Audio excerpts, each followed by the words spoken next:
Selamat datang di Nada Aurora. Keraskan volumenya, fokuslah pada ceritanya.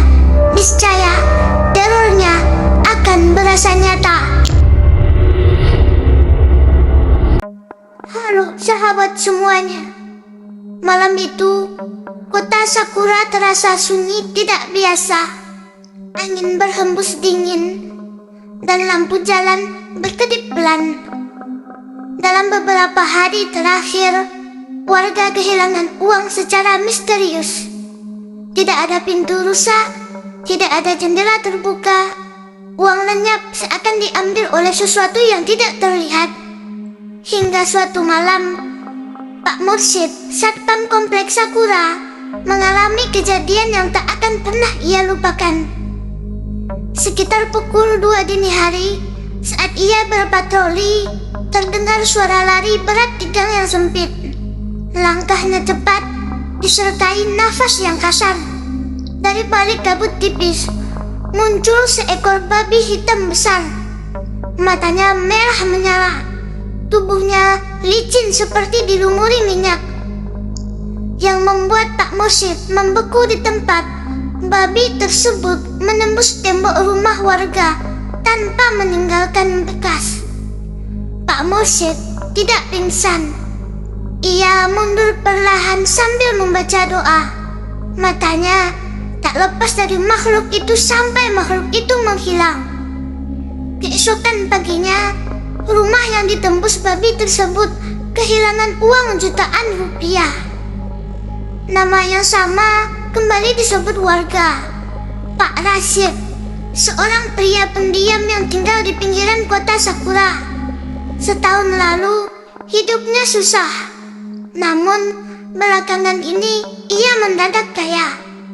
Dari penuturan orang tua di kampung Sakura, terungkap awal mula semuanya. Saat usahanya bangkrut dan hutang yang menumpuk, Pak Rashid pergi ke Gunung Angker di luar kota Sakura. Di sana, ia bertemu dengan seorang dukun tua. Dukun itu menawarkan kekayaan instan dengan syarat Pak Rashid harus memelihara babi ngepet. Setiap malam tertentu, ia harus berubah wujud. Sementara seorang menjaga lilin memastikan api tidak padam. Jika api padam, nyawanya jadi taruhan. Sejak saat itulah teror babi ngepet dimulai. Suara kuku di atap rumah, cekikan halus di malam hari, dan uang yang hilang tanpa jejak. Pak Mursyid bersama warga akhirnya berjaga. Mereka membaca doa bukan untuk menyerang, melainkan melindungi diri. Malam itu, babi ngepet muncul lagi.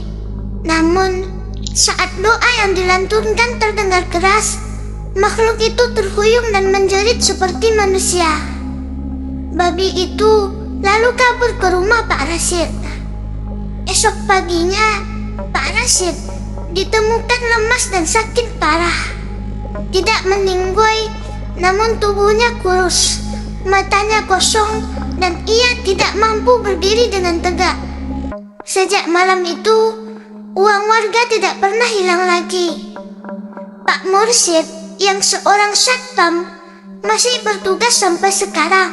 Namun, ia selalu berpesan kepada warga, kalau dengar suara lari di atap tengah malam, jangan keluar rumah.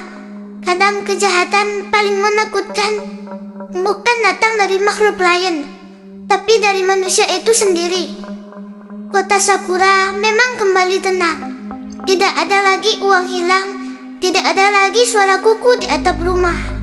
Namun, ketenangan itu ternyata hanya sementara. Pak Mursyid menjalankan tugasnya sebagai satpam meski wajahnya tampak lebih pucat. Ia tidak pernah absen ronda malam. Sejak kejadian babi ngepet itu, Pak Mursyid sering bermimpi aneh. Dalam mimpinya, ia melihat babi hitam berdiri tegak seperti manusia. Matanya menatap lurus ke arahnya dan dari mulutnya keluar suara yang sangat pelan. Belum selesai, Pak Mursyid terbangun dengan keringat dingin. Malam Jumat berikutnya, hujan turun deras di kota Sakura. Kabut tebal menyelimuti jalanan. Sekitar pukul 2 dini hari, Pak Mursyid melakukan ronda sendirian. Radio komunikasinya tiba-tiba mati sendiri. Di dekat rumah kosong milik Pak Rashid, Pak Mursyid mencium bau menyengat. Bau tanah bercampur dengan bau darah. Dari balik kegelapan, terdengar suara kuku yang menyeret aspal. Bukan satu langkah, 2, 3, Pak Mursyid mundur perlahan sampai membaca doa. Namun dari arah kebun muncul bayangan besar. Bukan sepenuhnya babi, bukan sepenuhnya manusia. Tubuhnya membungkuk, kulitnya hitam legam, dan di wajahnya terlihat samar wajah dari Pak Rashid. "Kenapa kamu ikut campur?" Suara itu terdengar serak dan patah-patah. Pak Mursyid gemetar. Ia sadar ilmu itu belum benar-benar hilang.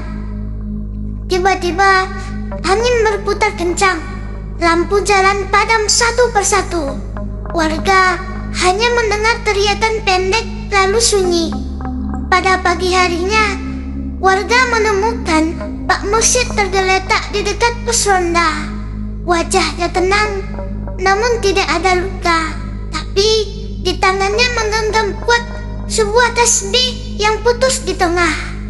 Dokter menyatakan Pak Mursyid meninggoy karena serangan jantung yang mendadak.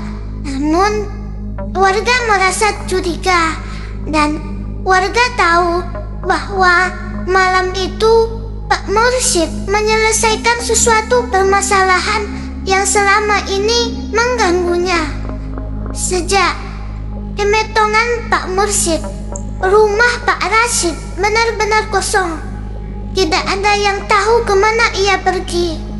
Tapi hingga kini, warga di kota Sakura percaya jika hujan turun deras di malam Jumat dan kamu mendengar suara kuku pelan di aspal, itu bukanlah babi ngepet, tetapi itu adalah jejak terakhir dari kutukan yang merenggut nyawa Pak Mursyid.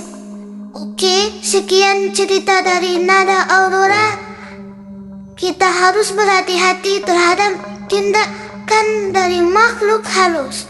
Jangan lupa like, komen, dan subscribe channel Nada Aurora. Dan selamat tinggal sahabat-sahabat semuanya.